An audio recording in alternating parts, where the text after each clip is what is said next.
Ay, está mal. Hola, buenos días a todos. Buenos días, Buenos buenos días, días, doctora. Buenos días, doctoras. buenos días, Doc.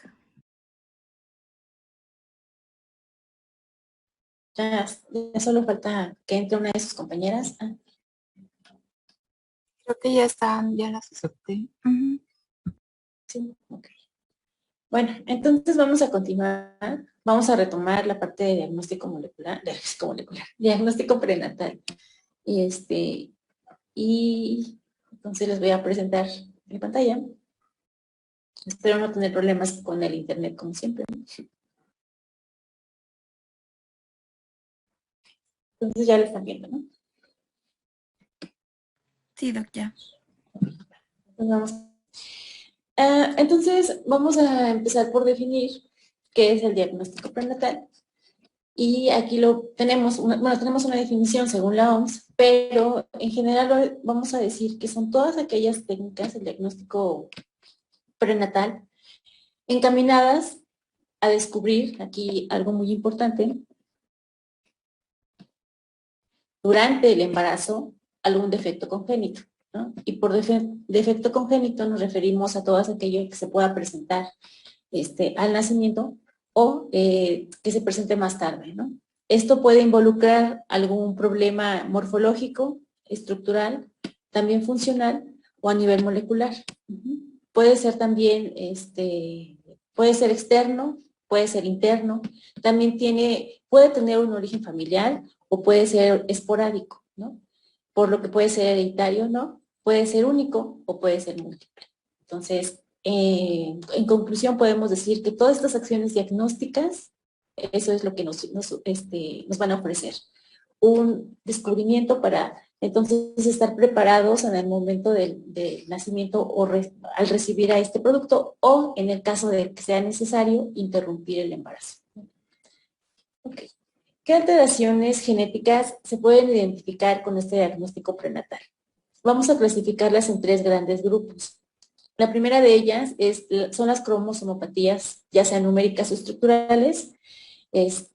También podemos encontrar enfermedades monogénicas, recuerden que son causadas por mutaciones en un solo gen, y enfermedades poligénicas o multifactoriales, y aquí hay una combinación tanto de factores genéticos como de factores ambientales. ¿Alguno de ustedes me puede recordar alguna enfermedad multifactorial? La diabetes. Bueno, por ejemplo, esa es una, sí, pero que se puede presentar. Podemos aquí englobar a defectos del cierre del tubo neural, por ejemplo, ¿no? Entonces, eso se puede identificar durante un tamizaje neonatal, un diagnóstico prenatal. Entonces, el diagnóstico tiene una historia, ¿no? Como podemos ver aquí. En 1968 se hizo la primera prueba invasiva para diagnosticar síndrome de Down. Entonces, de 68 a la actualidad, pues han pasado aproximadamente casi 60 años, ¿no? ¿Cuáles eran los criterios para hacer en un inicio este tipo de diagnósticos invasivos, además de peligrosos? Uno de ellos era la edad materna avanzada, ¿no? Pero eso fue cambiando con el tiempo. A medida que se fueron incrementando nuevas metodologías y nuevas pruebas bioquímicas, entonces se adicionaron, por ejemplo, en 1984, la detección de alfa-fetoproteína en el suero materno. Y se hacía en el segundo trimestre, aproximadamente entre la semana 15 y 18. Y así vamos avanzando en el tiempo. Como pueden ver, en 1992 se agrega un hallazgo ecográfico que es la translucencia nucal.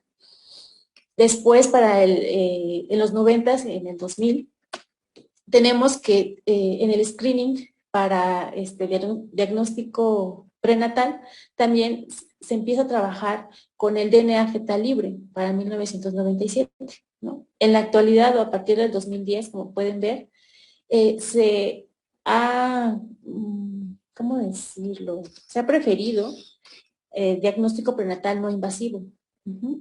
Y para hacer un diagnóstico o un screening, en la actualidad entonces ya se cuenta con la secuenciación, por ejemplo, ¿no? Del genoma fetal. Entonces, estos serían los puntos como importantes o que han hecho historia en el diagnóstico prenatal. ¿Cuáles serían las indicaciones para que el diagnóstico Aquí un prenatal?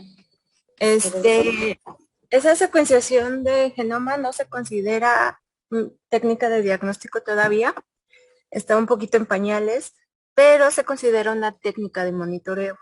Entonces, si ahí ven alguna alteración, entonces sí se recomienda hacer la técnica invasiva.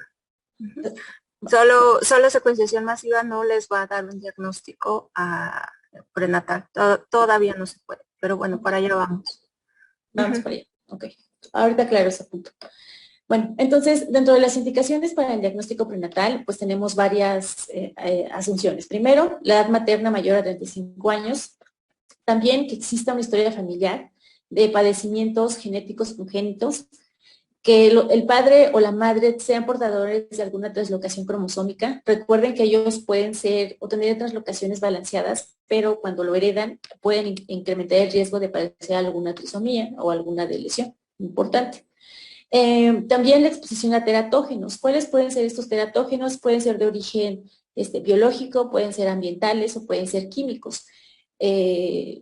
Por ejemplo, la exposición a toxoplasma, a citomegalovirus, a varicela, al virus de Zika, por ejemplo. Todos estos virus tienen un efecto teratógeno sobre el producto que se está desarrollando.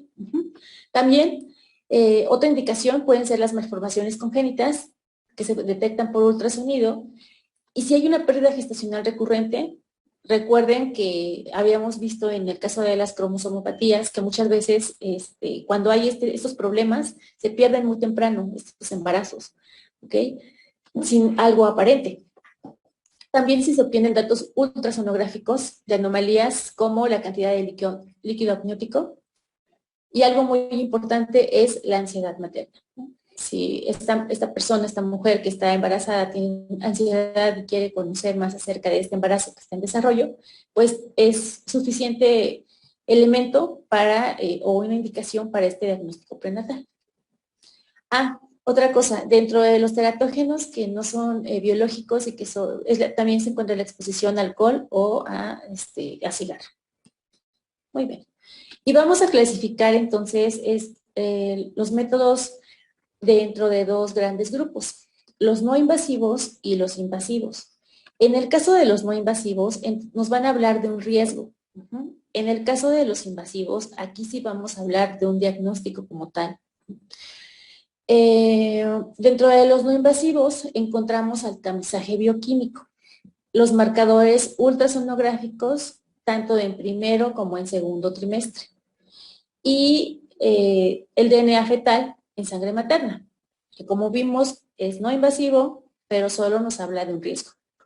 En el caso de los invasivos, como dije, son ya pruebas o técnicas diagnósticas. Vamos a encontrar a la aminocentesis, a la toma de vellosidades coriónicas y a la cordosíntesis. Todo esto implica un cierto riesgo para el producto porque, como su nombre lo dice, estamos llegando a tomar producto del feto en desarrollo. Y en el caso del tamizaje bioquímico, se hace a partir de la toma de sangre materna. Entonces, en ningún momento, pues, estamos atentando o llegando directamente al producto. Entonces, en el tamizaje bioquímico va a haber una combinación entre el tamizaje bioquímico y lo que podemos encontrar o los hallazgos ecográficos. Como mencioné, esto se hace a partir de la toma de muestra de sangre materna y se van a evaluar ciertos marcadores. Son específicos, ya sea que porque se generan por el embrión o por la placenta. En el primer trimestre, que va entre la semana 11 a la semana 14, el marcador se considera como un marcador sérico dúo, porque se evalúan dos proteínas. La proteína plasmática asociada al embarazo, o PAP-A, y la fracción beta de la hormona gonadotropina coriónica humana, que está aquí, beta-HCG. Y también en el caso del ultrasonido se toma en cuenta la translucencia nucal, que es la acumulación de este líquido en la parte posterior del cuello del feto. Entonces ahorita lo vamos a ver. Entonces aquí tendríamos El marcador dúo, que es para PAP-A y la subunidad beta de la gonadotropina coriónica, nos permite tener una idea de si hay cierto riesgo de padecer algunas trisomías, como la trisomía 21, la trisomía 13, algunos problemas con los cromosomas sexuales, como Turner, y algunas triploidías. En general podemos ver que está disminuida PAP-A e incrementada esta gonadotropina coriónica en el caso de la trisomía 21.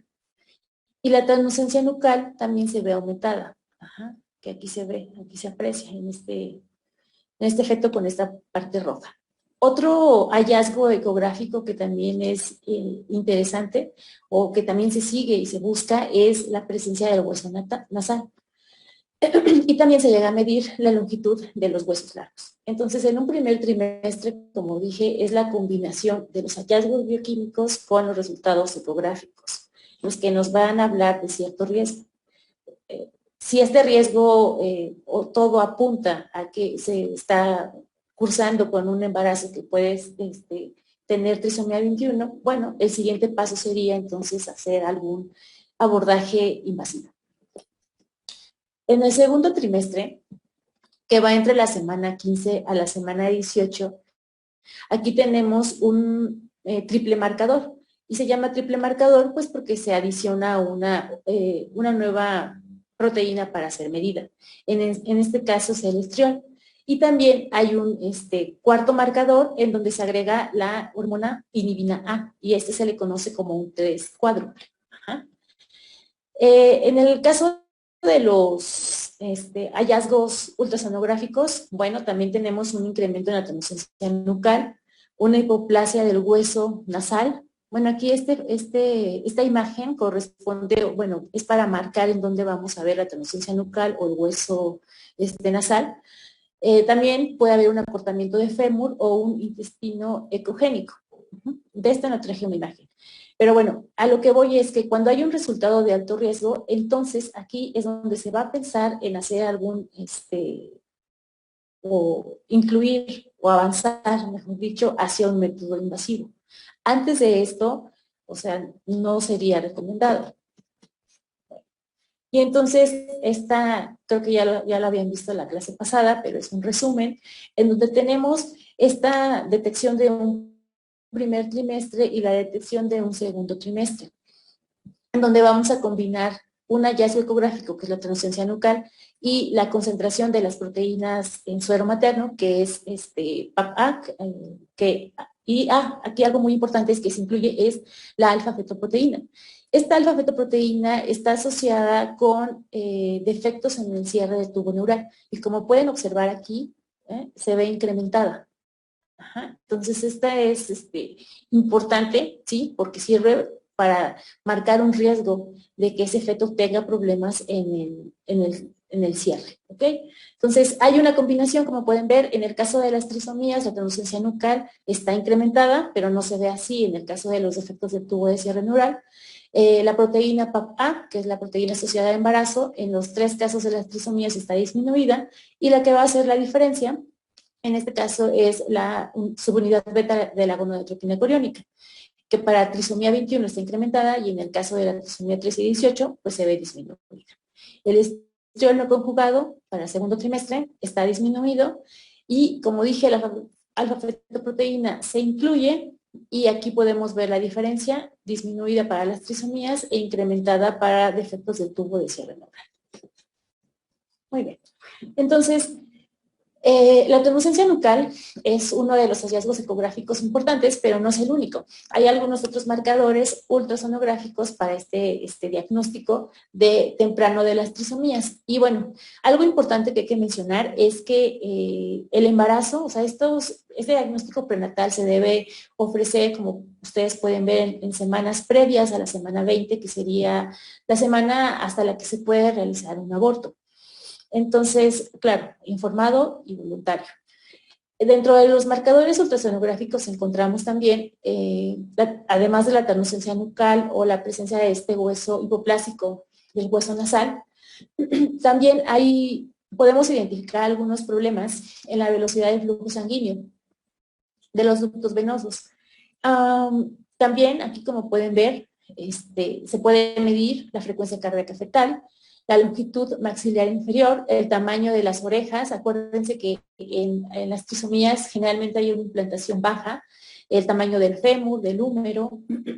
Si se acuerdan, el fémur y el húmero son dos huesos que se ven afectados en un padecimiento que vimos muy al inicio. No sé si alguien lo recuerde. La condroplasia. La condroplasia, ¿verdad? Exacto. Y bueno, estos son algunos de estos hallazgos o estos marcadores ultrasonográficos que en combinación, recuerden, en combinación con los marcadores bioquímicos, nos van a sugerir cierto riesgo de estar cursando con algunos problemas, no solo trisomías, ¿no? Ya también dijimos que se pueden identificar algunos problemas monogénicos. Bueno, y en esta tabla lo que vemos... bueno, aquí quería mencionarles, por ejemplo, en esta imagen de ecográfica, estaban comparando dos fetos. El primero de ellos están señalando la mano, una mano normal, y en el segundo de ellos, aquí como pueden ver, parece que hay solo 3 dedos y un pulgar muy ancho, ¿no? Entonces aquí lo que ellos mencionan es que es un feto con síndrome de Horan.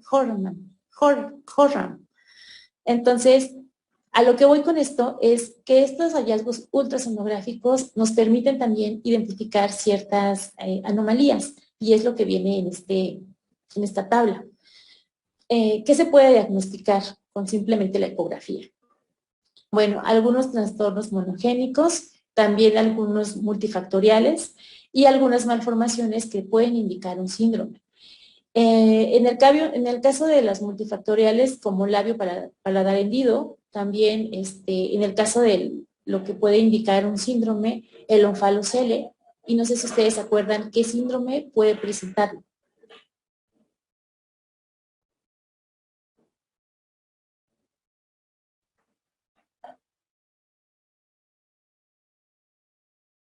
¿Se acuerdan de estos niños que tienen macroglosia?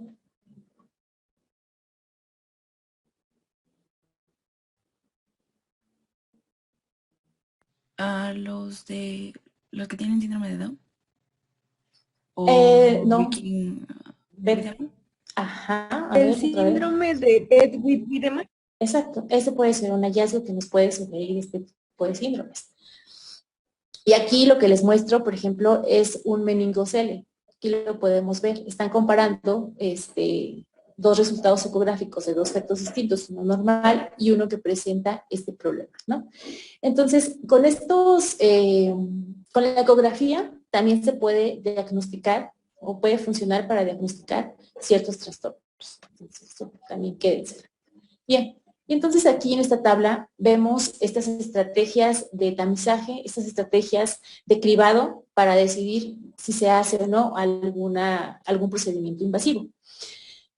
Entonces, la edad materna, que está representada por EM, por sí sola, pues no va a ser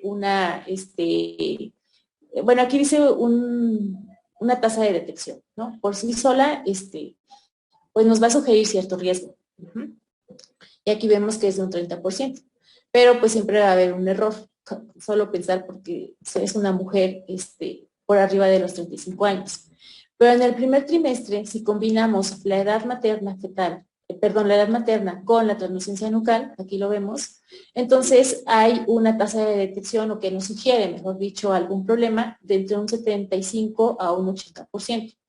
Pero si agregamos algunos marcadores bioquímicos de la madre, como ya vimos, PAP, o que se encuentran en suelo materno, o como la gonadotropina coriónica, más la edad, bueno, aquí tenemos otro porcentaje de entre el 60. Intentamos estos hallazgos ecográficos con las pruebas séricas. Bueno, el porcentaje se va a un 96% de sugerir este riesgo de algún padecimiento.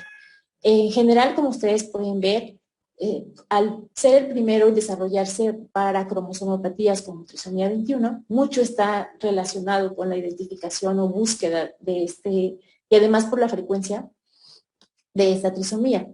En el segundo trimestre, como pueden también ver aquí en las diferentes filas, podemos utilizar desde un test doble, un test triple o el cuádruple que les decía, ¿no? Aunado a los hallazgos ecográficos como la translucencia nuclear que va a estar aumentada y nos va a dar un porcentaje, un riesgo mucho mayor, ¿no? De que este producto esté cursando con alguna cromosomopatía o con algún defecto congénito. Y otra cosa aquí que vemos, ya sea en el primero, en el segundo o en el tercer trimestre, se puede hacer un análisis del DNA libre de células en sangre materna proveniente del feto. Ajá. Nuevamente, esto va a ser un riesgo solamente, nos va a marcar un riesgo, pero todavía ninguna de estas se considera una prueba diagnóstica. Todas son de tamizaje y todas nos van a marcar riesgos, y el siguiente paso sería entonces buscar una prueba invasiva. Y bueno, dejé al final este DNA fetal libre que nos puede ayudar a determinar, a la determinación sexual, también a encontrar algunos padecimientos, en este caso es monogénico. Y lo que vamos a encontrar es que dentro del DNA que se encuentra circulante de la madre, producto de la lisis celular, por ejemplo, también se va a encontrar DNA fetal. A partir de, claro que las cantidades van a ser mínimas, y se pueden encontrar a partir de la semana 10. Algo importante es que una vez que se obtiene este DNA fetal, a partir de él, bueno, podemos tener diferentes estrategias para determinar, por ejemplo, si hay alguna trisomía. Aquí vemos una trisomía 21, o hay algunas deleciones. También se puede secuenciar, ¿no?, de forma general este DNA para conocer las características de este producto. Pero nuevamente está o entra dentro de las técnicas, primero no invasivas, pero no diagnósticas. Y esta es una tabla donde hay una comparación de las diferentes pruebas no invasivas para el diagnóstico prenatal.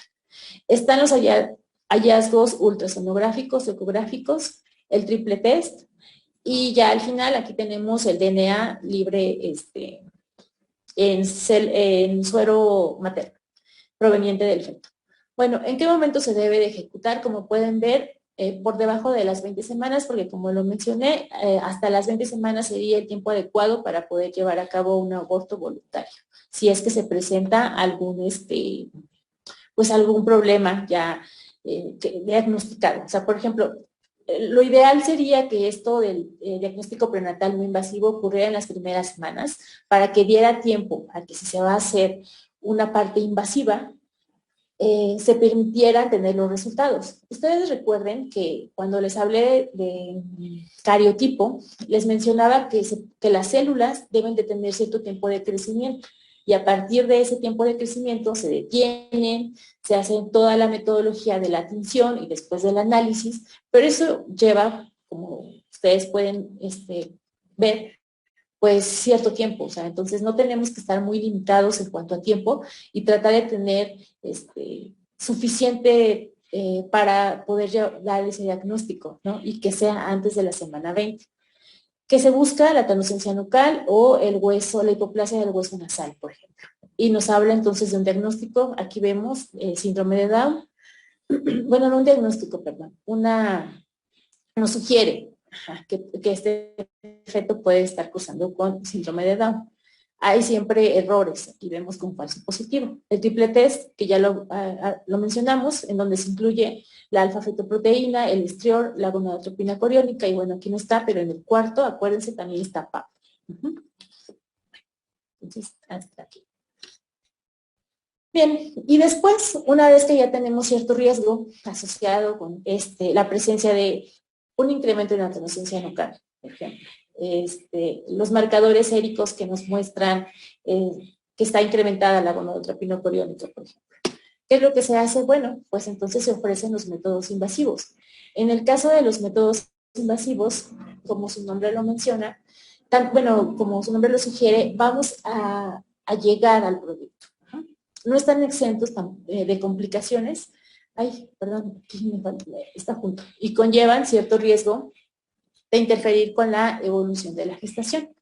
Tenemos tres grandes métodos invasivos, que es tomar muestras de vellosidades coriónicas, la amniocentesis o la cordiocentesis.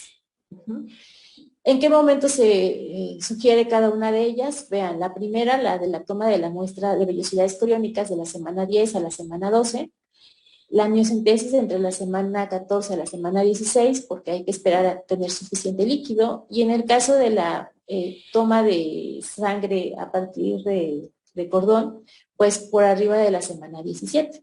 Entonces, esta última sería la que menos espacio da para que se lleven a cabo todas las pruebas diagnósticas, ¿no? Que pueden incluir tanto a un cariotipo como a una PCR, lo que se pretenda hacer, porque ya es por arriba de la semana 17. ¿Qué nos permite ahora sí diagnosticar? Bueno, anormalidades cromosómicas, también defectos del cierre del tubo neural, algunos problemas metabólicos, e incluso infecciones fetales. Como dijimos, cuando una madre está expuesta a un teratógeno, estos teratógenos, recuerden, pueden ser de origen biológico.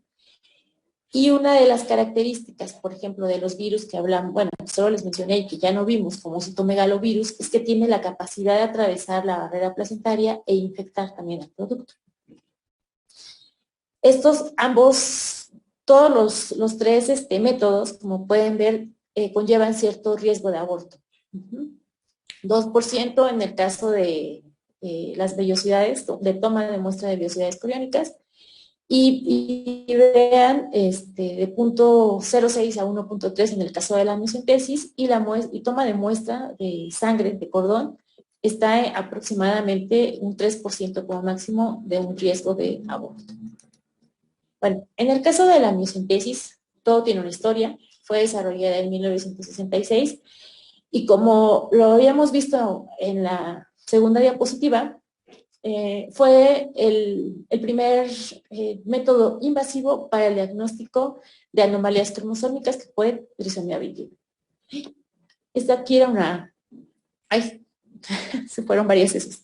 Entonces, puede ser transabdominal y siempre con ayuda de un ultrasonido. O sea, necesitan tener el ultrasonido y por otro lado estar tomando esta muestra. Se lleva a cabo de la semana 14 a la semana 16. Se toman de entre 20 a 30 mililitros de líquido amniótico. ¿Okay? Hay un porcentaje de riesgo. ¿Qué se puede hacer? Estudio citogenético o de enfermedades monogénicas. Entonces, lo que quiero que vean aquí es que cuando ustedes toman esta muestra de este líquido, pues aquí van a encontrar células fetales de origen fetal, producto de la descamación normal del movimiento que tiene el bebé pues dentro de su saco. Estas células, como pueden observar aquí, o a partir de estas células se pueden hacer diferentes métodos diagnósticos. El cariotipo, la determinación sexual, análisis bioquímicos o algunas pruebas genéticas. Aquí también vemos o algunos otros métodos en donde utilizamos pues DNA. Si hacemos un cariotipo, estas células tienen que crecer, las tenemos que detener, después se hace una tinción. A partir de estas células también podemos, a partir de estas células de obtener su material genético, que en este caso podría ser DNA, podemos buscar mutaciones puntuales y asociarlas o encontrar hallazgos que nos hablen de enfermedades monogénicas, porque recuerden, ahí solo obtenemos un gen, ciertas mutaciones y tenemos un padecimiento, ¿no? Entonces, sí, eso sería la importancia. Después viene la toma de estas vellosidades coriónicas o coriales.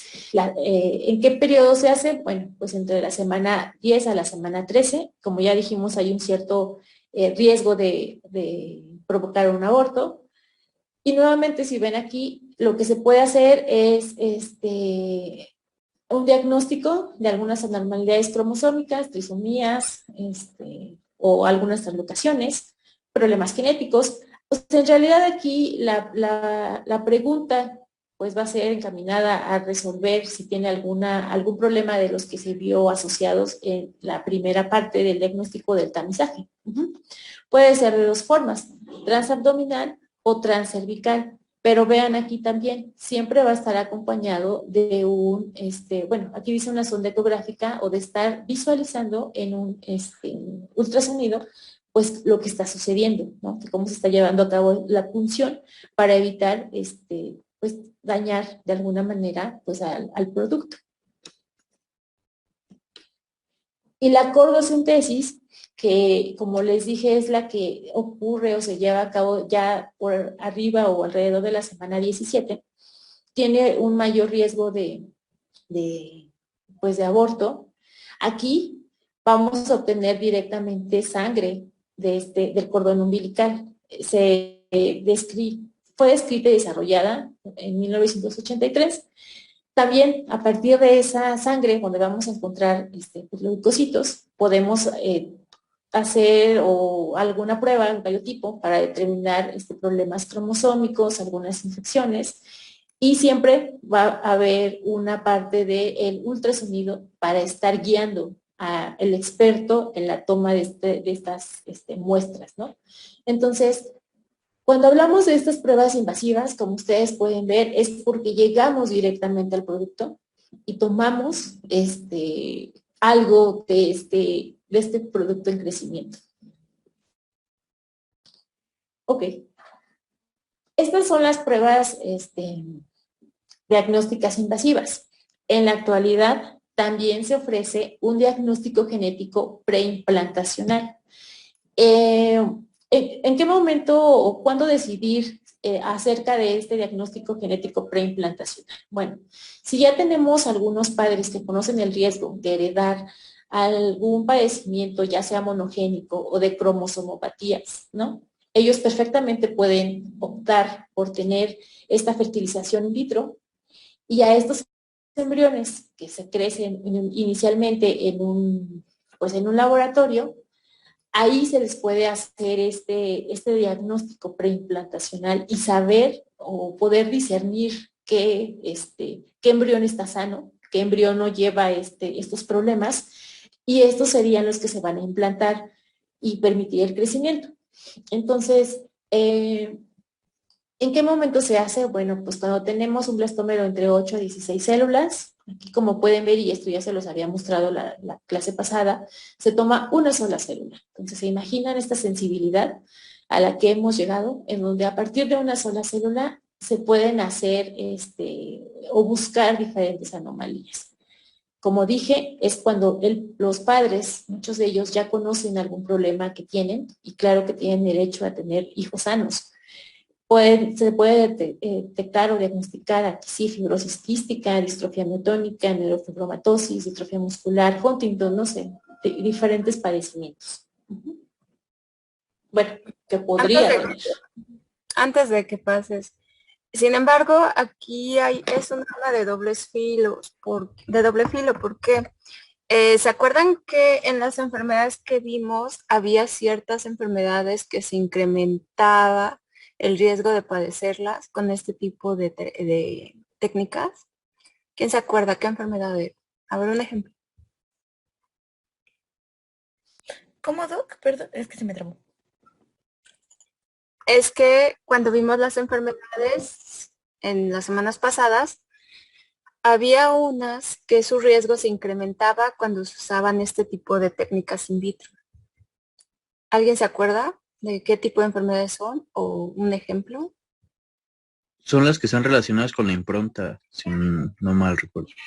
Perfecto, muy bien. Las relacionadas con la impronta genómica.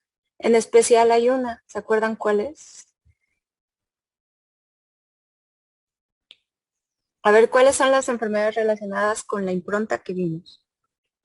La de Angelman. Síndrome de Angelman y de Prader-Willi. Angelman, Prader-Willi y... les falta uno. Beckwith-Wiedemann. Beckwith-Wiedemann. Sí, correcto. Entonces, para Beckwith-Wiedemann sí está comprobadísimo con estudios que hacer estas técnicas de fertilización in vitro incrementa la probabilidad de presentar un bebé con Beckwith-Wiedemann. Y el problema es que estas técnicas estas enfermedades relacionadas de impronta sí requieren técnicamente en el laboratorio más trabajo para buscar las zonas que están metiladas y no metiladas en el DNA. No es tan fácil como un PCR, por ejemplo, o como secuenciación masiva. Sí requiere muchísimo más manitas, muchísimo más estudios y es difícil, de hecho, detectarlas. Entonces, les digo que es un arma de doble filo porque ahorita pueden evitar muchas enfermedades, todas las que están en la lista, fibrosis quística, distrofia miotónica, por ejemplo, varias de las que hemos visto, pero a la vez se incrementa el riesgo de tener niños con problemas de impronta genómica. Y esto, bueno, se ha sabido desde hace mucho. ¿Se acuerdan de la oveja Dolly? Escuchaban hablar de Dolly, ¿no?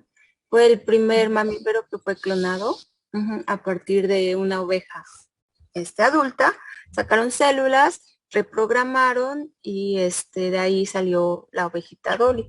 Bueno, pues esta oveja Dolly, algo de lo que se sorprendieron cuando la estudiaron, es que a edades muy tempranas tenía enfermedades de gente, bueno, de ovejitas avanzadas. ¿Qué quiere decir?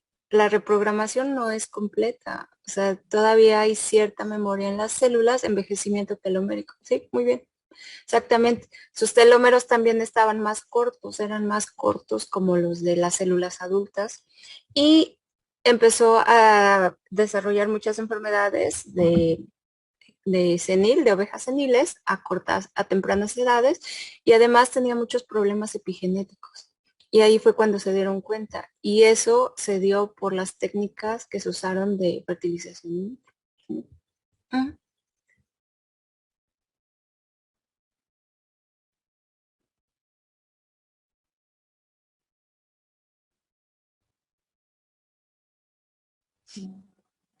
Sí, es bueno. Yo creo que con todas estas técnicas diagnósticas, ¿no? Pero bueno, se ha avanzado muchísimo. Y sí, esta es la última diapositiva con diagnóstico prenatal.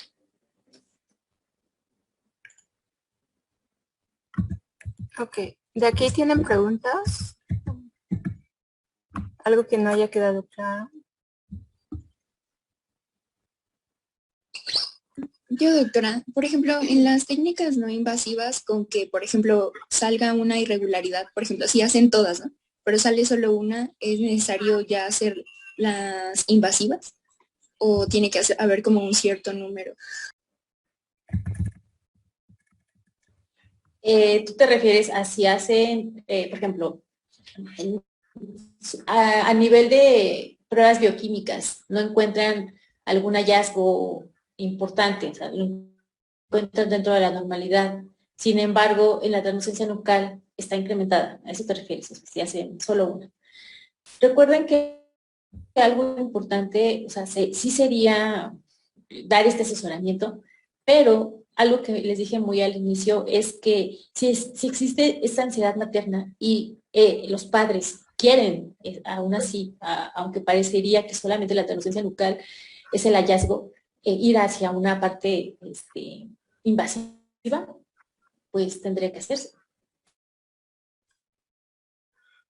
Bueno, aquí depende mucho. O sea, por ejemplo, si es translucencia nucal que está incrementada, y por ejemplo esto pasa mucho en síndrome de Down, en trisomía 21, ¿no? ¿Ustedes creen que síndrome de Down tiene o sea, si los padres tienen un hijo con síndrome de Down, ¿ustedes deben aconsejar el aborto? Si quieren pongan manita arriba, manita abajo.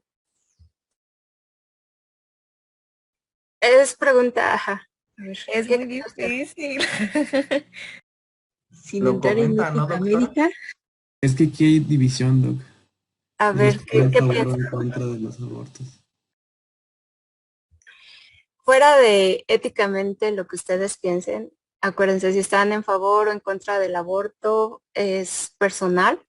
Ustedes no pueden imponer como médicos, y eso es muy importante. Ustedes no pueden realmente imponer su percepción en un paciente. Ustedes tienen que aconsejar de acuerdo a las guías que existen. Eso es lo que éticamente un médico debe de hacer. Ahora hay médicos que sí creen que están violando su código ético, por ejemplo, promover el aborto, y deciden no participar. En ese caso, tú tienes que hacer esa aclaración. Por mis convicciones personales tan fuertes que tengo, no me considero apto para darle a usted un consejo con relación a esto, ¿no? Eso es lo que éticamente se debe de hacer. Hay gente que de plano le vale y dice no, no, y te obligan a no abortar, pero eso es completamente antiético y es completamente anti su práctica médica, porque ustedes tienen que buscar siempre lo mejor para el paciente y para esto ustedes le tienen que dar las opciones al paciente basado en los conocimientos que se tienen en ese momento.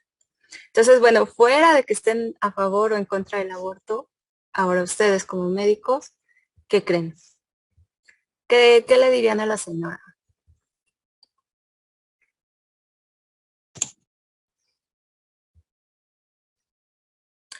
Anet.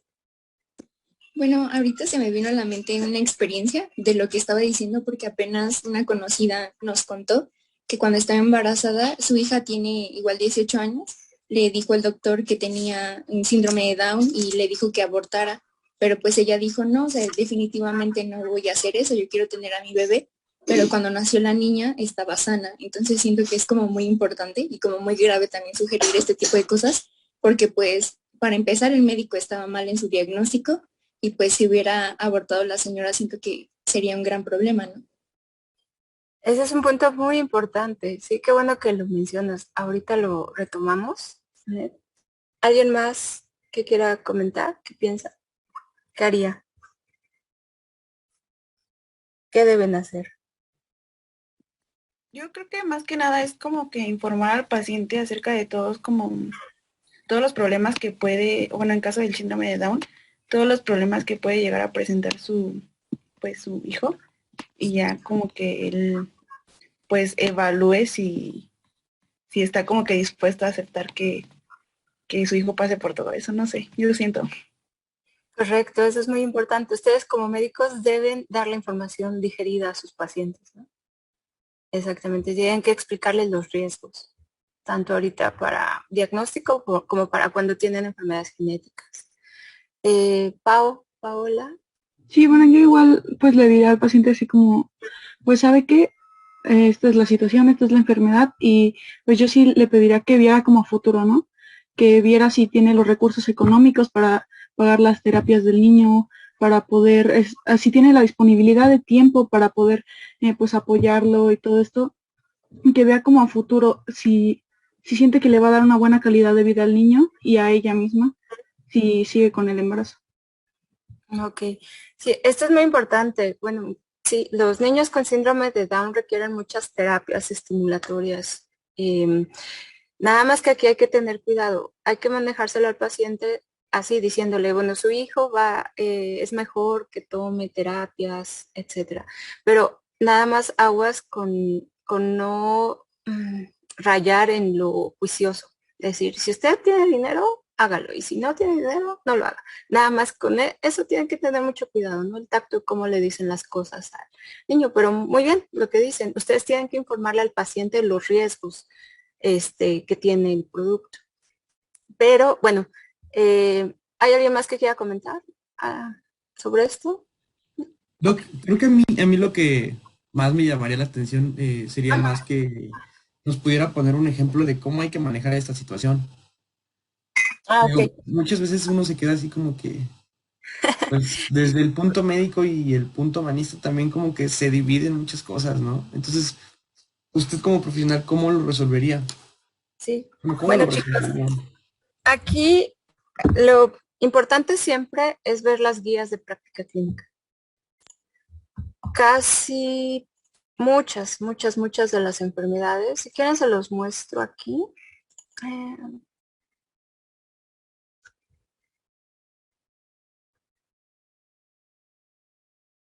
Ya se ve, ¿verdad? Ok. Hay guías de práctica clínica. Este es un ejemplo. Esta es la guía de el Instituto Mexicano del Seguro Social y es para diagnóstico prenatal de síndrome de Down. El síndrome de Down, si se acuerdan cuando lo vimos en las clases, tiene una expectativa de vida de más de 50 años, 50, 60 años. Los niños llegan a estas edades sin problemas, sí tienen ciertas complicaciones que hay que estar monitoreando, sobre todo las cardíacas, por ejemplo, o por la obesidad, diabetes. Esas complicaciones sí pueden llegar a generar problemas en estos niños, pero fuera de eso, los niños tienen una expectativa de vida normal y por ende no se recomienda el aborto.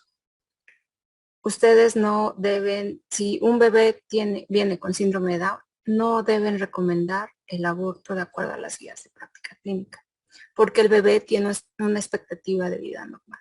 Sin embargo, si es como una trisomía del 13 o del 18, ¿se acuerdan?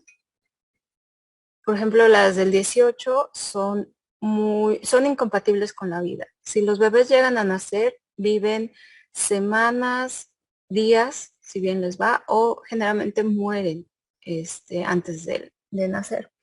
Entonces, en este tipo de trisomías, por ejemplo, sí se recomienda que se aborte el bebé. Entonces, depende mucho y hay guías de práctica clínica para las enfermedades. Entonces, lo primero que hay que hacer es revisarlas y ver qué es lo que se está recomendando, ¿no? Entonces, bueno, por ejemplo, les muestro ya para no entrar en detalles. Esta es la de Down. Obviamente te explican todo, cuáles son los factores de riesgo. ¿Se acuerdan que habíamos visto entre arreglos cromosómicos, por ejemplo, la edad materna mayor a los 35 años, que son madres añosas, y primigestas, cromosomopatías? La edad paterna también se considera como riesgo arriba de los 45 años.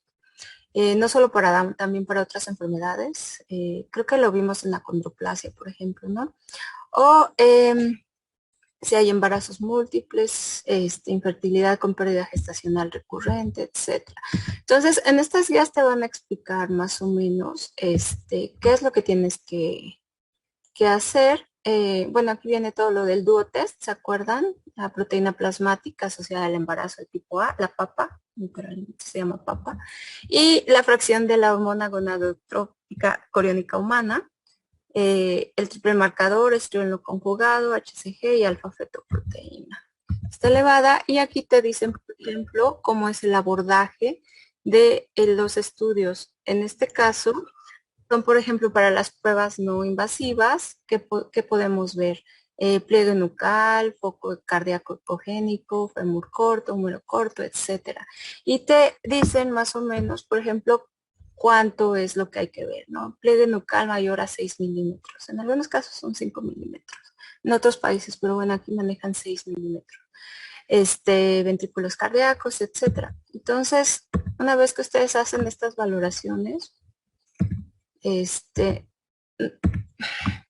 pueden dar ese consejo. Ahora, la translucencia nuclear, transnucal, perdón, tiene un error de fallo bastante grande, porque hay muchos bebés, yo también conozco un caso, de hecho, de una amiga, que vieron una translucencia nucal arriba de los 6 milímetros y ya estaban diciendo que tenía altas probabilidades de ser un feto con síndrome de Down. Sin embargo, ya no quisieron hacer las técnicas invasivas más adelante, dijeron sea lo que sea, lo vamos a tener y la bebé nació perfecta.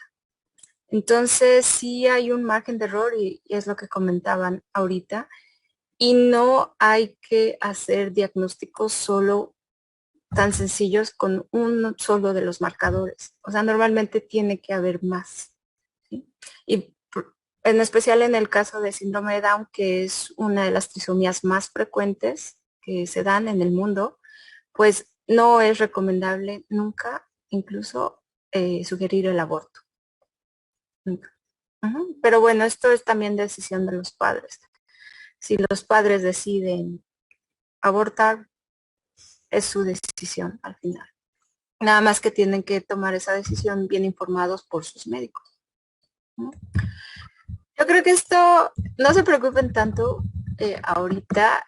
Esto les va a tocar si ya se quieren especializar más en gineco, en radiología, cosas así. Ahorita ustedes como estudiantes pues tienen que tomar las bases más o menos, ¿no? Tener literalmente una embarrada de muchas cosas para cuando entren a hospitales.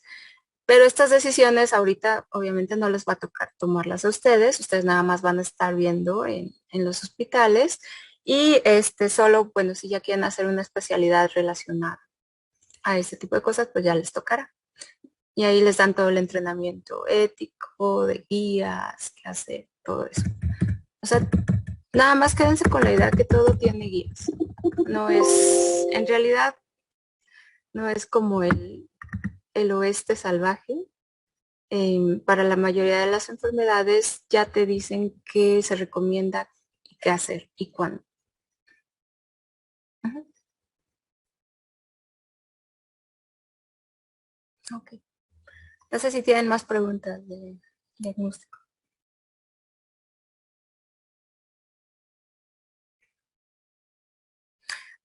Y algo muy importante, las técnicas invasivas sí son de pensarse porque, como les mencionó Janet, tienen un riesgo de aborto. Finalmente, si te hacen una punción, ya sea transcervical, transabdominal, es una aguja que está entrando y hay riesgos. Hay riesgos, por ejemplo, de romper, de fuga de líquido amniótico, de infección, y todos esos riesgos incrementan la probabilidad de tener un aborto. Entonces, no es algo que se recomiende hacer como si fueran enchiladas. Échenme otro. Tiene que haber realmente una sugerencia muy importante de sus marcadores o de primer trimestre o de segundo trimestre para que se haga las técnicas invasivas. Entonces, no, ahorita por eso es muy interesante lo de secuenciación masiva, porque tener la capacidad de ver esas alteraciones cromosómicas desde la sangre de la mamá es una técnica muy poderosa. Y ahorita ya en muchos países ya se está usando, sobre todo para trisomías 13, 21 y 18. Si ven ahí alteraciones con secuenciación masiva, entonces sí recomiendan hacer las técnicas invasivas. Y es ahorita una técnica de monitoreo muy poderosa. Sin embargo, pues ahorita es un poco caro todavía. Y aquí en México creo que solo la está haciendo una compañía que está tratando de hacer diagnóstico molecular con secuenciación masiva ya para público general. Se me olvidó el nombre de la compañía y qué bueno porque no quería hacer el comercial, pero son también unos médicos genetistas del Hospital General que fundaron esta compañía. Pero bueno, sigue siendo un poquito caro. Hacer una técnica de secuenciación masiva también no te sale en menos de unos 20,000 pesos, 30,000 pesos. Entonces, sí, y solo para hacer de monitoreo. Entonces, tampoco es una técnica que esté al alcance de todo el mundo todavía. Pero bueno, como decía Janet, estamos tratando, va a ser el futuro. Yo creo que una vez que se pongan bien los protocolos a punto y se analice con un gran número de personas, esto ya se va a volver una técnica de diagnóstico más que de monitoreo. ¿Es Genos Médica o Genos Médica? Ah, sí. Genos es el que está haciendo diagnóstico prenatal fetal, sí. Sí, están haciendo, bueno, no sé en cuánto salga exactamente, pero sí son caras. Bueno, no sé si tienen más preguntas de diagnóstico. Doctora, yo tengo una duda con lo del aborto en síndrome de Down. Y es que hace algunos meses me tuvieron que hacer unos estudios y justamente en el laboratorio donde estaba había una niña de 14 años que estaba embarazada y le mandaron a hacer ultrasonido porque su niño venía con síndrome de Down. Entonces, me preguntó a mí, porque pues estábamos solas, que yo quería, si estuviera en su lugar, si lo tendría o no. No supe qué responderle, pero ahorita, bueno, que nos dijo que lo mejor sería pues no abortar porque es compatible con la vida. ¿Qué pasaría en su caso? Que pues hay problemas también para ella, ¿no? Por la edad.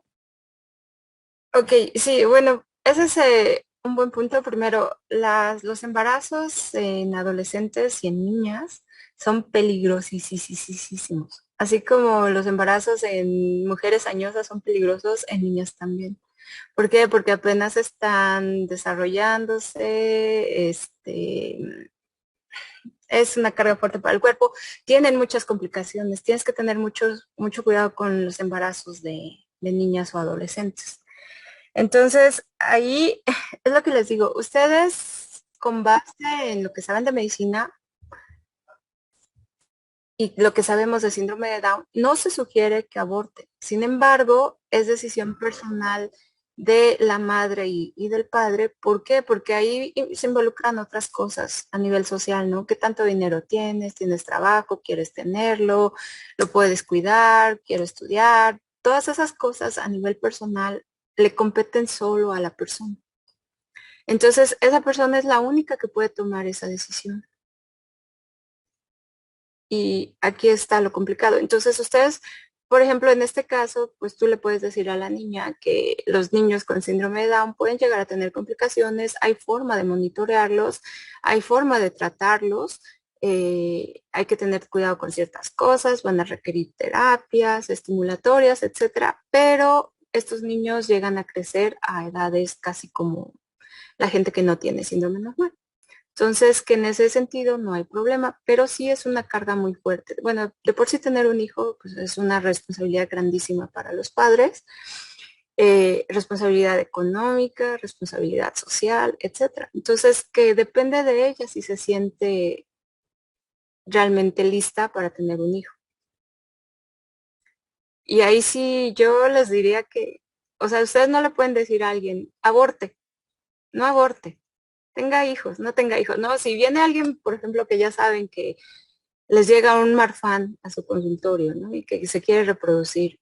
Y ustedes dicen, híjole, pero es que es autosómica dominante y de mala suerte, 50% de probabilidad de que el hijo tenga marfan, ¿no? Y ustedes lo saben, pero ustedes no le pueden decir a ese paciente, no tenga hijos. Es completamente atiético. No se reproduzca, no, no deje crías, como dicen. No, ustedes no pueden decir eso. Ustedes pueden decir, oiga, usted tiene una enfermedad autosómica dominante que causa esto. Los riesgos son de esto. Y si usted tiene hijos, las probabilidades de que su hijo tenga la misma enfermedad son del 50%. Es lo que ustedes pueden decir. Entonces, en este caso, Coral, pues sí, es una pregunta que te hicieron muy difícil porque, bueno, primero viene un adolescente que no está en la madurez para tomar una decisión o tener un hijo, ¿no? Eso, en este caso, ella debería consultarlo con sus padres, por ejemplo. Pero, pues tampoco se recomienda el aborto en el caso de los niños con síndrome de Down, porque, porque son niños relativamente, con una expectativa de vida relativamente normal. Entonces, sí, yo lo que le hubiera dicho, honestamente, es eso, que es una decisión muy personal, que los niños con Down vienen con expectativa de vida normal y que debería consultarlo más con sus padres porque tiene que ver con cómo es su situación personal, ¿no? Si quiere tener un niño, situación económica y todo eso. Pero sí es una pregunta muy difícil que te hace. Ujú. Sí, gracias, doctora. La verdad es que sí, en ese momento fue como, pues no supe qué contestar. Y después cuando salí, mi mamá me dijo que estaba platicando con la mamá de esa niña y la señora le preguntó lo mismo, que qué le Ujú. recomendaría hacer para su hija. Entonces fue como de qué extraño. Pues sí, está difícil, sobre todo si era una niña de 14 años. Pero bueno, sí, ahí necesitan el apoyo de los padres y pues de su médico tratante también.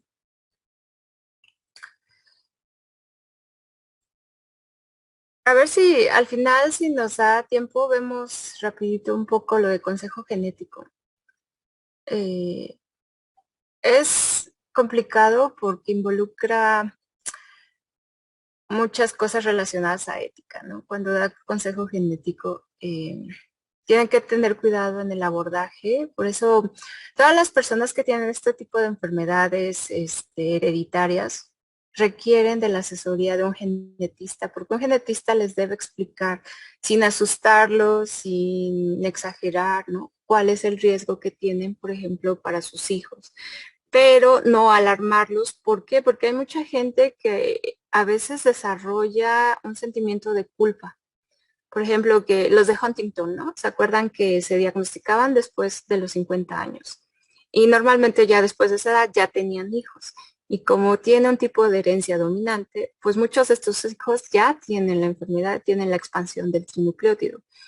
Entonces, muchas de estas personas se sienten culpables de tener hijos, porque sienten que es su culpa tener esas mutaciones y condenar a sus hijos a lo mismo que ellos van a vivir.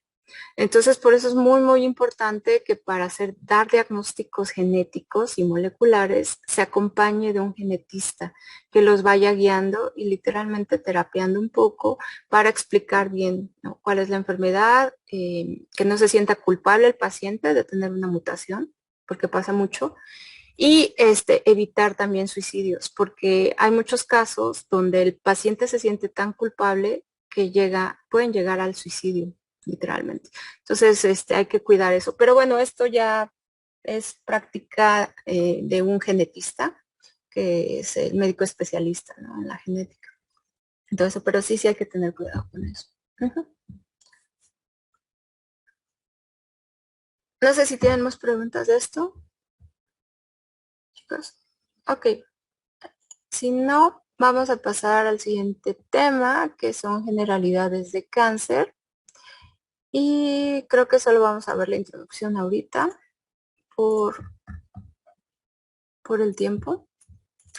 Pero bueno, este tema es bastante interesante, digo yo. Es cáncer hereditario.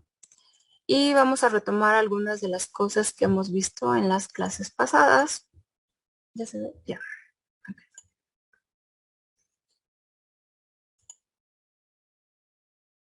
Ok, la genética del cáncer. Entonces, si han visto estos típicos moñitos, ¿no? El mes de octubre es el mes del moñito rosa, por ejemplo, que es el símbolo del cáncer de mama, para tomar conciencia de cáncer de mama. Pero bueno, así como hay cáncer de mama, pueden ver que hay muchísimos colores que están asociados a diferentes tipos de cáncer. Por ejemplo, el cáncer cervicouterino, el de tiroides, el pancreático. Bueno, este es diabetes. El de SIDA, enfermedad infecciosa. Bueno, este es muy clásico también, creo que lo han visto. Pero bueno, colon, cerebro, próstata, leucemia, cáncer de pulmón, etcétera. Entonces, en el cáncer normalmente son eventos donde las células proliferan muchísimo, proliferan sin control y ya no están reguladas por el cuerpo humano. Estos tipos de cánceres, y sobre todo los hereditarios, son conducidos por lo que se llama los genes conductores, o en inglés driver genes. Los driver genes son genes que van adquiriendo mutaciones y que esas mutaciones le permiten al cáncer progresar. O sea, son mutaciones que crean una ventaja proliferativa. Y estos genes se conocen como drivers. Esta es una definición relativamente nueva. ¿Se acuerdan que cuando vimos un poquito de ciclo celular hablábamos de oncogenes y genes supresores de tumores?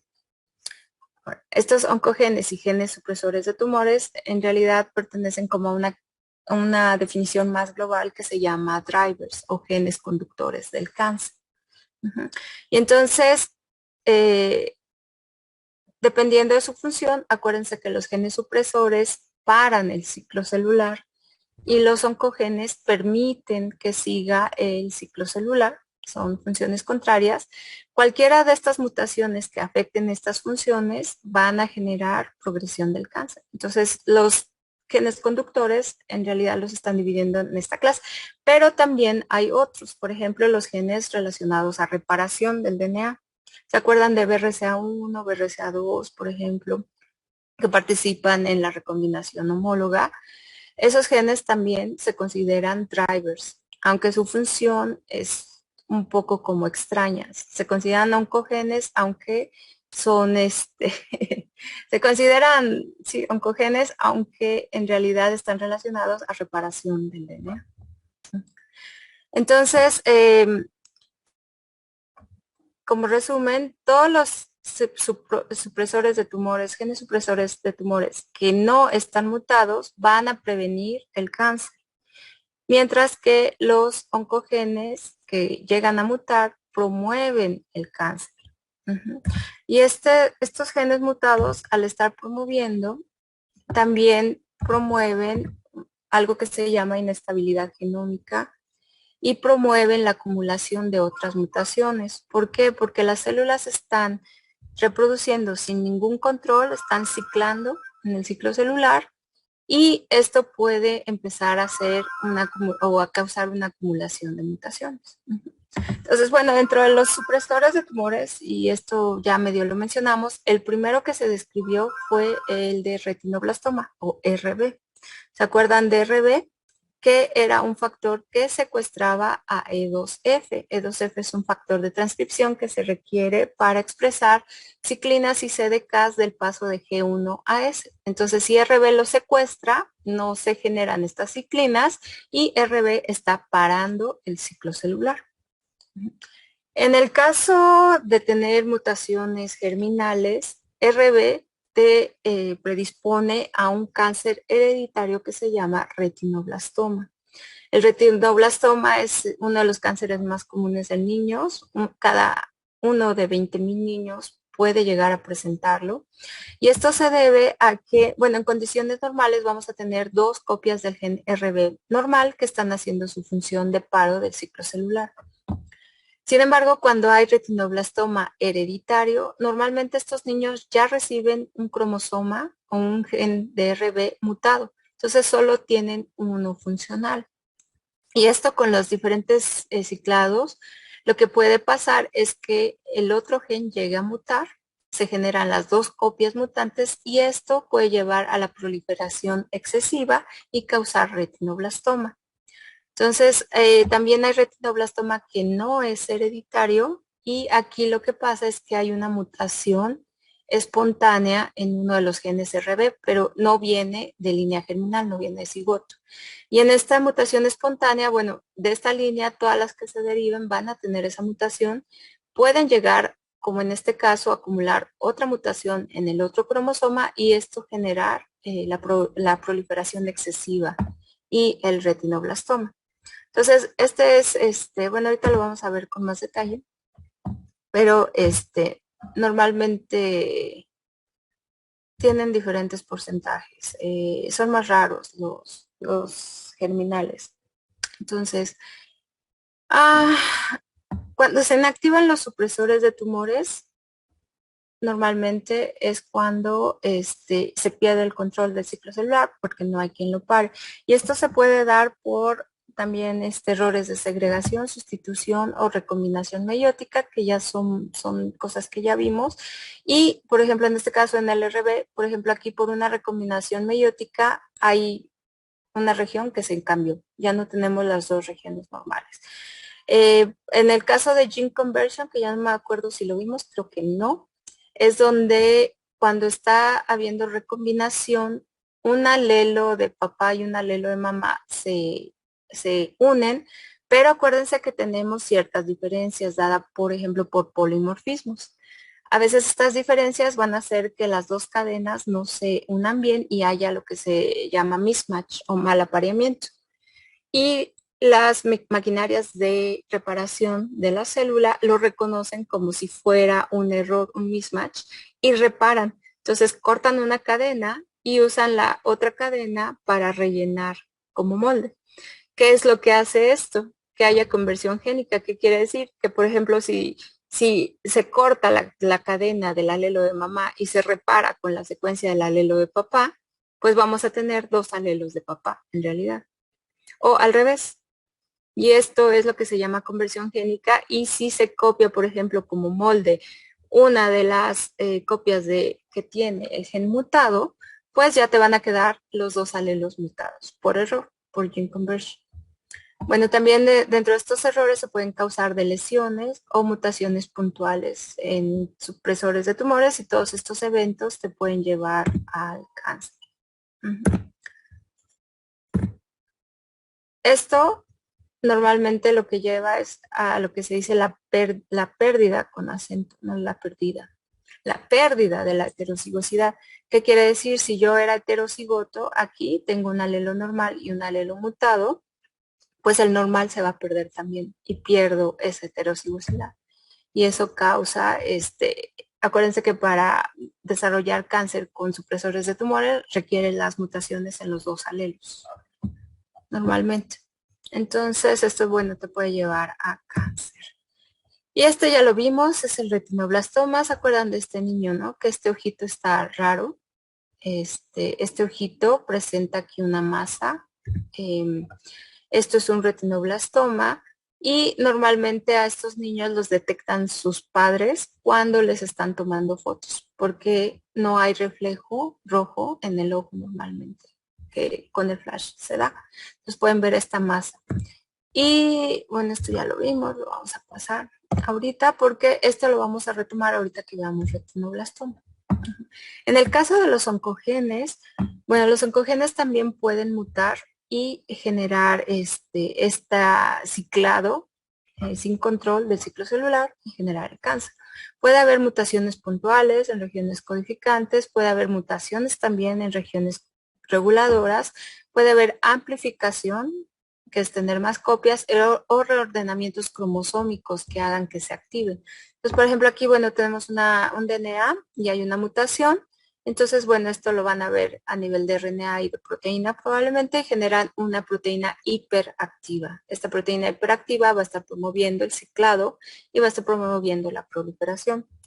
Pero no solo es en regiones codificantes. Ustedes pueden tener, por ejemplo, mutaciones en un promotor o en un sitio de unión a un factor de transcripción que haga que se esté uniendo independientemente de las señales de la célula extracelulares y entonces se empieza a producir más proteína de lo que debería haber y esto también genera mayor actividad y posiblemente lleve a cáncer, ¿no? Puede haber amplificación de genes, que es en lugar de tener, como en estos casos, una copia, por ejemplo, estas personas tienen 3 copias del oncogen, protooncogen, y esto pues también va a generar mayor nivel de proteínas.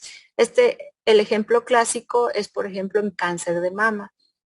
Ustedes a lo mejor han escuchado del HER2 positivo, del tipo HER2 positivo, en alguno de los otros módulos, y esto es porque es un factor de transcripción de membrana, un receptor que se amplifica varias veces y estas mujeres pues expresan más ese receptor y tienen más actividad proliferativa en las células de la mama y generan normalmente un cáncer muy específico, que es el que se llama HER2 positivo.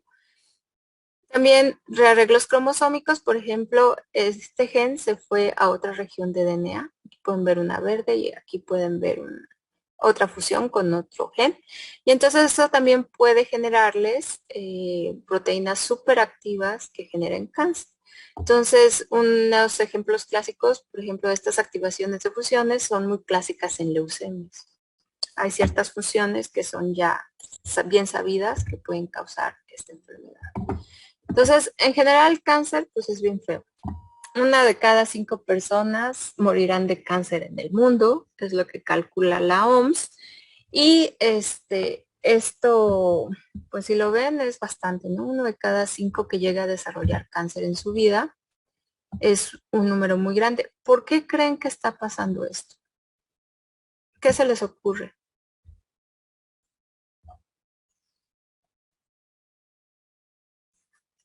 ¿Los teratógenos a los que estamos expuestos? Acuérdense que los teratógenos causan estos cambios a nivel fetal. O sea, tú ya naces con estos defectos congénitos. pero no, estos defectos congénitos no necesariamente están relacionados a cáncer. El cáncer es una enfermedad multifactorial, por cierto. Entonces, tanto hay como cierta predisposición genética a veces como factores ambientales que lo causan. Bueno, dependiendo del tipo de cáncer. Entonces, los teratógenos están muy delimitados a causar efectos, pero a nivel congénito. Ujú.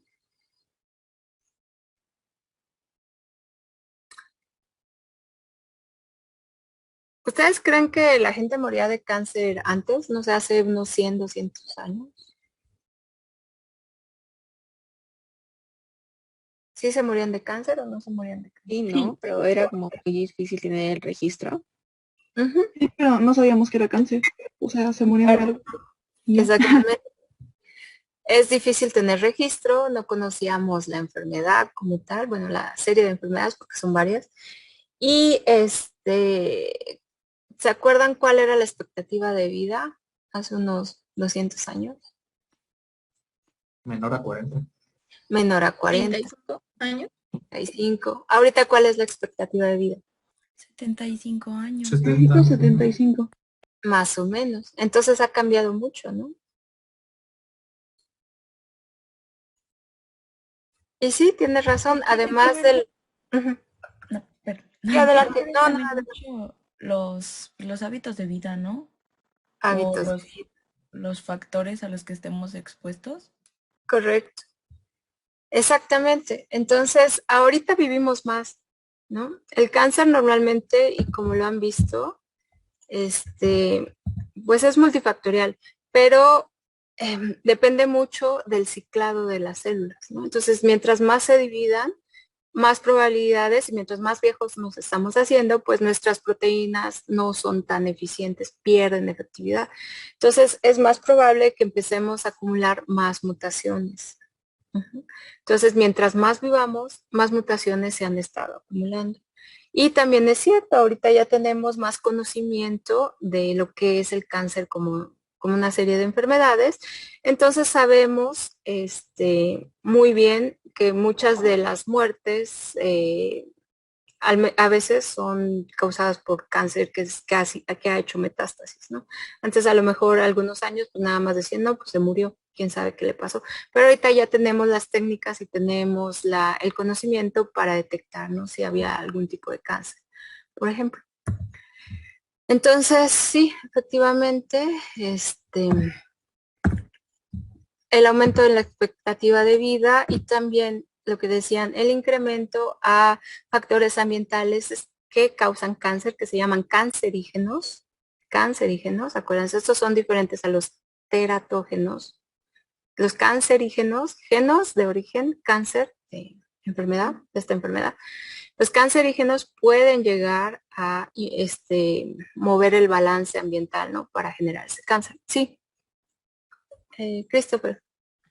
Por ejemplo, doctora, ¿hay algunos mutagénicos que pueden llegar a ser cancerígenos o realmente son como un concepto muy semejante mutagénico y cancerígeno?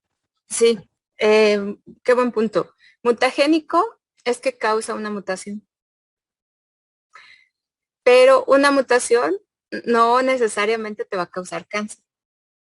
Acuérdense que las mutaciones pueden ser benéficas, neutrales o perjudiciales. Ujú.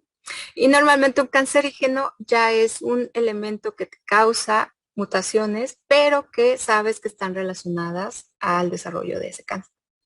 Entonces esa es como la gran diferencia. A ver,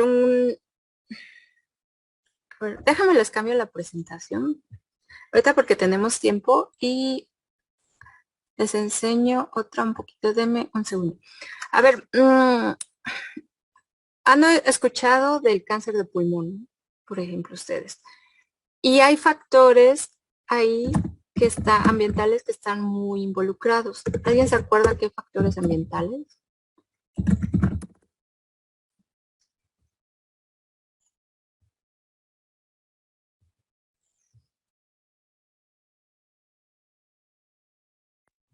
Pues el que fume la persona, ¿no? O que alguien más fume y pues él viva con con ello. Fumador pasivo, ¿no? Ajá, exacto. Exactamente, el fumador.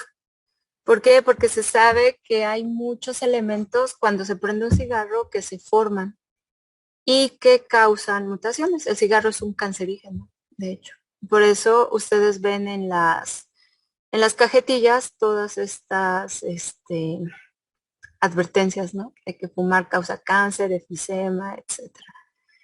¿Por qué? Porque ya está bien caracterizado que el cigarro es un cancerígeno, tiene elementos cancerígenos.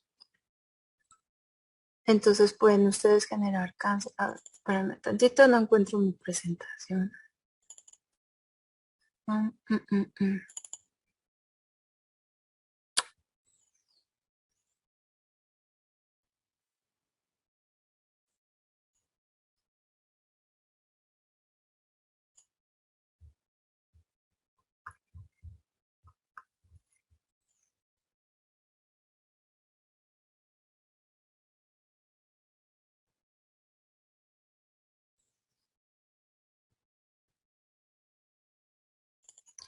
Aquí está ya.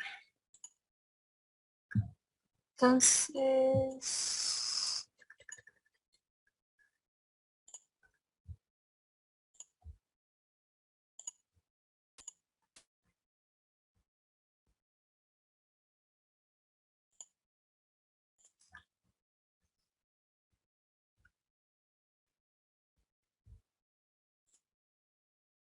les presento.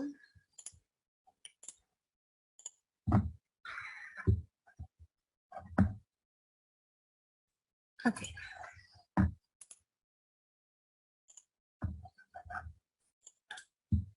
Bueno, entonces el cáncer, como ustedes dicen, se considera también una enfermedad genética, pero tiene factores ambientales. Entonces hay mucha gente que tiene esa predisposición genética, pero con factores ambientales es muy fácil que desarrolle cáncer. Hay gente que no tiene predisposición genética, pero esta exposición grande a factores ambientales les puede generar cáncer. Entonces, ustedes, por ejemplo, conocen también la radiación ionizante, los rayos X, ¿no? Saben que la gente que trabaja con rayos X, los radiólogos, tienen que tener, por ejemplo, un dosímetro que les mide, ¿no? ¿Cuánta dosis de estoy recibiendo radiación? Hay una dosis segura y hay una dosis que ya, si la pasan, tienen que ser retirados del área por un rato. ¿Por qué? Porque los rayos X generan las rupturas de los cromosomas y esto, acuérdense que el DNA es como muy pegajosito, puede causar que al haber varios cortes, un cromosoma se fusione con otro o haya traslocaciones de diferentes secuencias. Y esto puede llegar a generar cáncer, ¿no? Algo que ustedes mencionaban ahorita era lo del, lo tengo más adelante. Lo del cigarro, ustedes saben, se generan todos estos compuestos alquitrantes normalmente que generan o causan daños a las bases y eso puede llegar a causar mutaciones que desarrollen cáncer. Sin embargo, también tenemos otros ejemplos de agentes, por ejemplo, los virus que introducen DNA extraño a otras células. Uno de los virus más conocidos es el virus del papiloma humano. ¿Se acuerdan que hay unos subtipos que lo que hacen es prácticamente eliminar a P53 usando sus proteínas y generan esta proliferación excesiva del cervix, ¿no? En el caso de las mujeres. Y esto puede llevar a desarrollar cáncer. Entonces, lo que decíamos, y muy bien por la pregunta, los carcinógenos ya son esos factores ambientales que se sabe que generan cáncer. Esa es la diferencia con los mutágenos. Los mutágenos te van a generar mutaciones, nada más. Entonces, aquí hay, por ejemplo, los mutágenos. Los mutágenos críticos, dos ejemplos, naftilamida, que era utilizado en la industria británica para la agricultura, pero después se vio que generaba cáncer de vejiga. Entonces, este era primero un mutágeno y ahora ya se considera un carcinógeno. Sin embargo, hay también otros elementos que se llaman procancerógenos, carcinogénicos. ¿Qué significa? Que ustedes los toman y son sustancias neutras, pero cuando son procesadas dentro del cuerpo se convierten en carcinógenos. Entonces, un ejemplo clásico son las aflatoxinas. Las aflatoxinas son procesadas por el citocromo P450 y generan este compuesto que ya se vuelve carcinógeno. ¿Alguien sabe en dónde están las aflatoxinas o ha oído hablar de ellas? Recuerdo que están en algunos hongos, ¿no? Son producidas por algunos tipos de hongos contaminantes de alimentos. Sí, exactamente. Aflatoxinas y micotoxinas normalmente están en alimentos secos como nueces, almendras, chiles, todo este tipo de alimentos que se conservan así. Entonces, como ustedes saben, los mexicanos somos bastante consumidores de este tipo de alimentos. Y sí hay que tener mucho cuidado porque son toxinas generadas por hongos. Normalmente que como toxinas no causan problema, pero una vez que son procesadas por citocromo P450, entonces ya se generan los carcinógenos. Entonces, estas toxinas están muy relacionadas, por ejemplo, con el desarrollo de cáncer de hígado, de diferentes tipos. Okay. Entonces, en la vida de un humano más o menos tenemos 10 a la 16, acuérdense cuántos ceros, divisiones celulares. Si ven, son un montón, ¿no? Este número es muy grande y además estamos expuestos a diferentes mutágenos, ¿no? En nuestra vida. Y esto es un poquito con la pregunta que les hacía. ¿Por qué se creen que se produce el cáncer o que tenemos más cáncer ahorita? ¿O por qué no se produce con más frecuencia? Entonces, aquí es algo que tienen que tener muy claro en los estudios de cáncer. Que tengan una mutación no quiere decir que vayan a desarrollar cáncer. Normalmente lo que se requiere, y perdón, esto está en francés, pero se requiere una mutación en una célula que vaya acumulando otra serie de mutaciones. Si ven, por ejemplo, esta empieza a acumular más mutaciones, empieza a proliferar, aquí hay otra que vuelve a mutar y hasta que se genera un conjunto de mutaciones que dan ventaja proliferativa a esas células y eso ya es lo que puede desarrollar el cáncer. O sea, nosotros en realidad, si se acuerdan de la clase de mutaciones y reparación, pues nuestro DNA recibe insultos todo el día, todo el tiempo. Nada más se acuerdan, salir a la luz UV nos está generando dímeros de timina. Dímeros de timina que tenemos que estar reparando y que si no se reparan, sí pueden llegar a acumular mutaciones, pero son eventos que requieren muchos eventos como tal. O sea, una sola mutación no les va a generar cáncer. Y además, pues también depende mucho del tiempo, ¿no? El tiempo de exposición que tengamos a diferentes cosas. El cáncer de pulmón, y ahorita que ustedes lo mencionaron, está relacionado a fumar. Y ya sea fumar tú o tener ser un fumador que se llama pasivo, ¿no? De segunda mano. Entonces, normalmente este cáncer de pulmón tarda todavía unos 20 años en aparecer en promedio. O sea, tienen que estarse acumulando mutaciones. Entonces, por ejemplo, ¿se acuerdan de Hiroshima y Nagasaki de la Segunda Guerra Mundial, no? Estados Unidos tiró una bomba en estas ciudades, bueno, en cada una de estas ciudades, ¡pum! Exactamente el Big Boy. Y después de 5 años de esas bombas, bueno, hay mucha gente que murió, obviamente, inmediatamente, cuando las que estaban cerca, pero hay mucha gente que sobrevivió, que estaban más alejados, pero después de 5 años empezaron a ver que empezaron a presentar leucemias y también muchos de los descendientes de estas personas que sobrevivieron también tenían defectos congénitos y tenían predisposición a cáncer.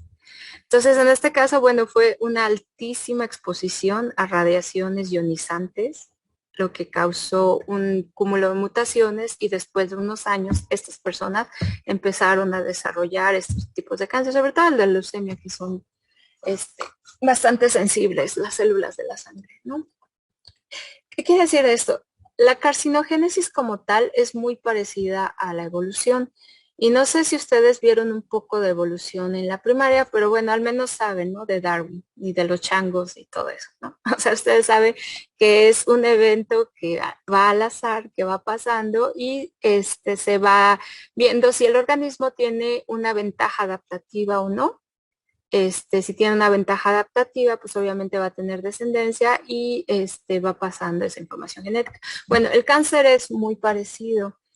¿Por qué? Porque una célula, por ejemplo, puede recibir una mutación y empezar a ganar ventajas proliferativas. Bueno, en este caso otra mutación que ya le da esa capacidad proliferativa. Entonces, estas empiezan a aumentar en tamaño y van a su vez adquiriendo más mutaciones. Cuando las mutaciones en estos genes conductores les dan esa ventaja proliferativa, ustedes pueden tener ya pasar al nivel donde hay una proliferación que puede llegar a ser peligrosa, ¿no?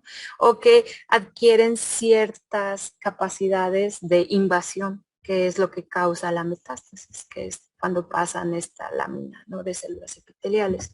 Entonces, esto es una selección, ¿por qué? Porque puede ser que estas mutaciones no le den una ventaja proliferativa y simplemente la célula sea eliminada o muera. O genere o obtenga mutaciones que son tan perjudiciales que ni ella misma, siendo una célula cancerígena, pueda sobrevivir. Entonces muere. ¿Qué es lo que pasa? Entonces esto también está dado por selección natural. Entonces no solo es que acumulen mutaciones que les dan ventaja proliferativa, sino que también puedan tener acceso, por ejemplo, a nutrientes, ¿no? Normalmente cuando estas células empiezan a proliferar y hacen una masa, también están bajo condiciones de bajo oxígeno. Entonces también tienen que adaptarse a esas condiciones y de hecho una de las estrategias que usan las células cancerígenas para sobrevivir es hacer sus mismos vasos sanguíneos. Esto es lo que se llama angiogénesis. Entonces se activan vías de angiogénesis que les permiten también generar sus propios vasos sanguíneos que les van a llevar tanto oxígeno como nutrientes a la masa tumoral. Entonces, ok. Pero bueno, ahorita se sabe que no solo es la genética la que está relacionada con el cáncer, y ya medio lo mencionamos, también la epigenética puede estar relacionada con el desarrollo del cáncer. Y estas son lo que se llaman también epimutaciones. ¿Ya? Cuando vean epi, bueno, es el sufijo de arriba, pero normalmente en términos de genética ya pueden saber que está relacionada con eventos epigenéticos. Epimutaciones, epigenoma. Entonces, cuando vean eso, saben que es epigenético. Entonces, bueno, los eventos epigenéticos son mecanismos que regulan la expresión genética sin modificar la secuencia de los nucleótidos. Y nosotros vimos dos en el curso, la compactación de la cromatina, si se acuerdan, por estas colas de histonas que son metiladas, por ejemplo, y también la metilación del DNA. No solo las histonas, sino también el DNA es metilado, lo que permite que haya zonas de DNA que están abiertas, por ejemplo en eucromatina, y regiones de DNA que estén cerradas, como en las de heterocromatina. Entonces, ¿por qué tiene que ver con cáncer? Imagínense que ustedes tienen un supresor de tumor y que por un evento atípico se le metila el DNA y se metilan las histonas y el supresor de tumor está en heterocromatina y los dos alelos. Entonces, ¿qué puede causar esto en las células? Un supresor de tumor, mis dos alelos se me heterocromatizaron. ¿Qué creen que pasa? Un RB, imagínense.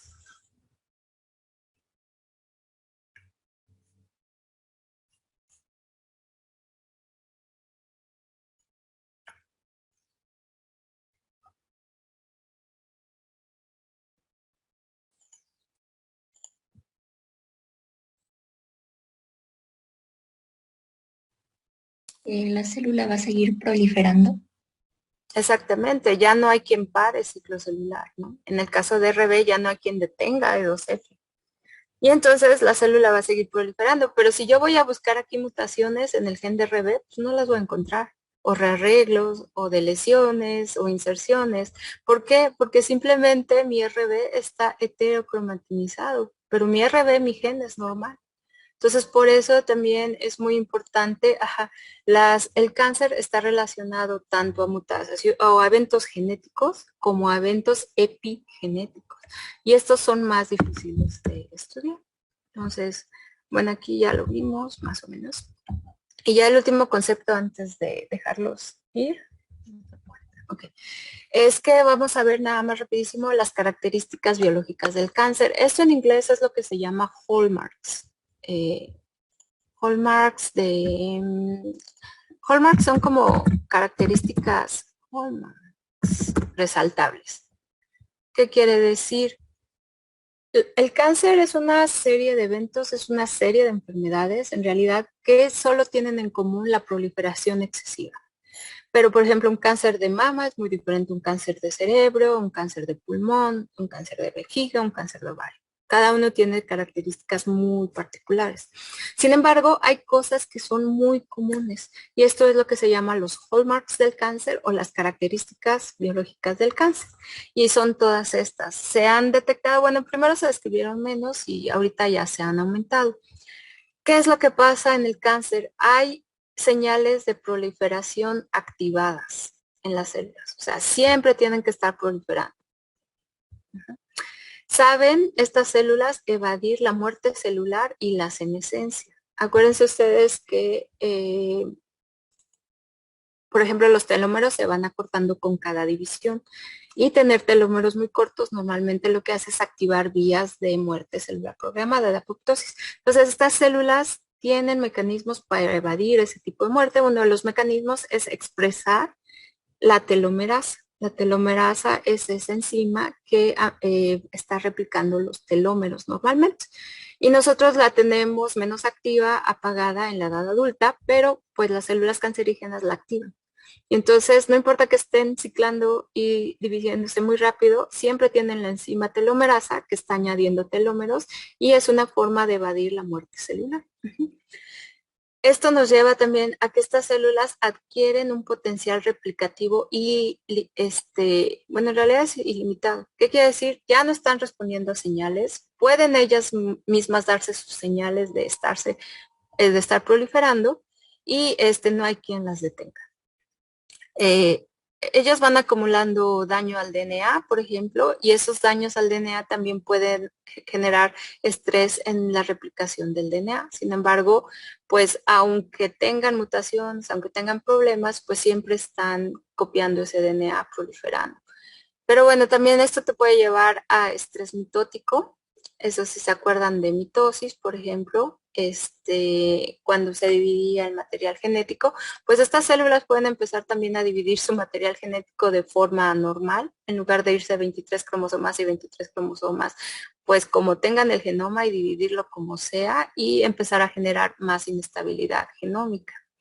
Que también, por ejemplo, está esto relacionado a pérdida de material genético en secuencias repetidas, amplificación de secuencias repetidas, etcétera. Las células, como están proliferando todo el tiempo y sin control y dependen de los nutrientes y el oxígeno que haya disponible, pueden entrar a un estrés metabólico también, pero tienen características que hacen que ese estrés metabólico no las lleve a apoptosis. Entonces, como que alteran completamente su metabolismo.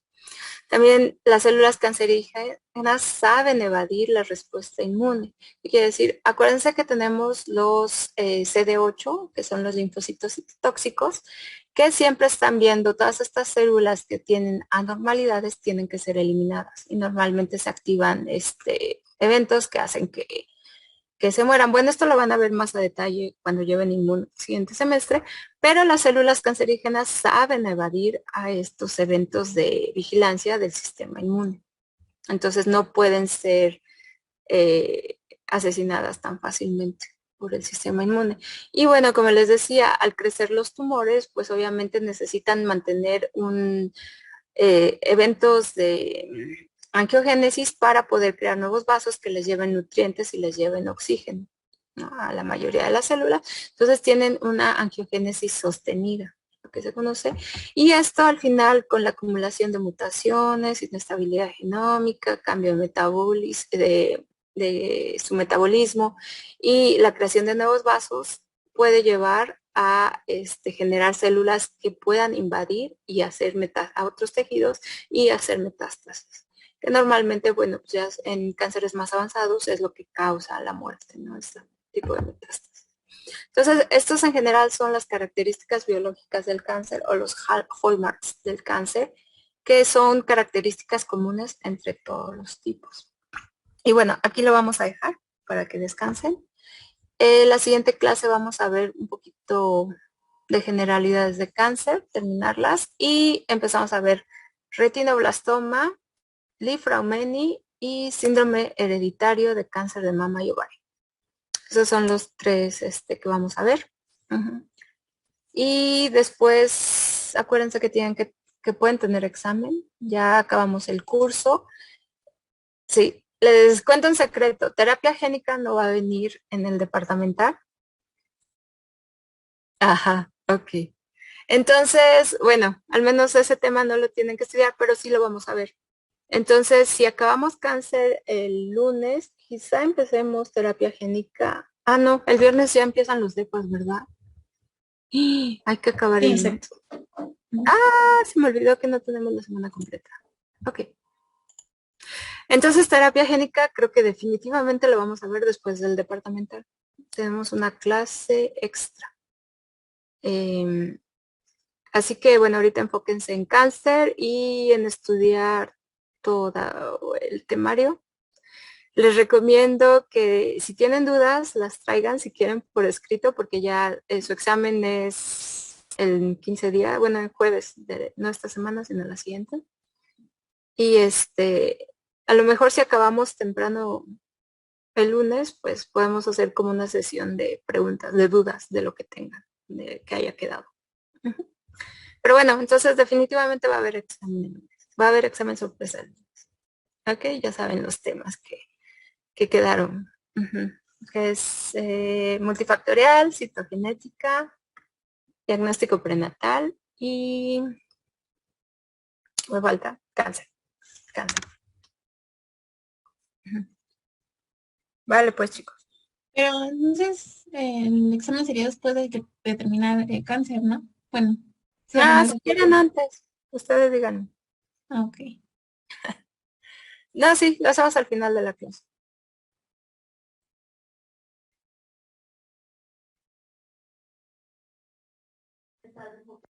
Buen fin de semana, jóvenes. Gracias, doctoras, igualmente. Hasta luego. Hasta luego. Gracias, doctoras, hasta luego. Hasta luego.